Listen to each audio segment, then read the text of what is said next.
Virtually every conventional American supermarket egg has been washed, sanitized, and built to stay safe inside a cold chain. In the EU, that same process is exactly why it would fail the standard for a normal Class A supermarket egg. Most people assume washing eggs simply makes them safer. Wash off the dirt, remove the bacteria, refrigerate the rest.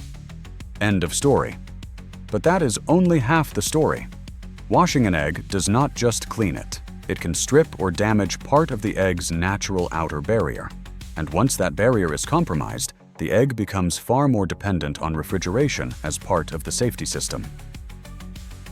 Here is what is going on. When a hen lays an egg, the shell is coated with a thin natural layer called the cuticle, sometimes called the bloom. That layer is the egg's factory-installed barrier.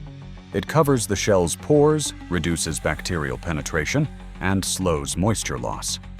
The European system is built around keeping that barrier intact. That is why Class A eggs in the EU are generally not washed before sale. The American system takes the opposite route. Commercial eggs are washed under controlled conditions, then refrigerated through storage and transport. The US system removes contamination at processing and then relies on cold storage to keep the system working. That creates the trade-off. Washing gives you a cleaner-looking egg and removes surface contamination early. But it also ties that egg to a cold chain. Not washing preserves more of the shell's natural protection. But then, the system has to work harder before the egg ever reaches the shelf. At the farm, in flock health, and in handling standards. This is not clean versus dirty. It is two different engineering decisions about the same food safety problem. And that split did not happen by accident. The US standardized around wash, sanitize, refrigerate. The EU standardized around do not wash. Class A eggs avoid routine pre-sale chilling and control salmonella earlier in the chain through flock-level control programs, stricter farm hygiene, and prevention standards. Both systems take salmonella seriously. They just lean on different points in the chain. The US leans more heavily on intervention after processing.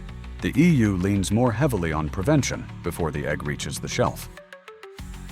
So the next time you see eggs in an American refrigerator or sitting out on a European supermarket shelf, do not ask which side forgot hygiene. Ask which safety system that egg was designed for. The American egg is built around washing and refrigeration. The European egg is built around preserving the shell's natural barrier and controlling risk earlier. Same product, same pathogen, two opposite systems, and both of them written into the rules. If you want more small things with big reasons, subscribe.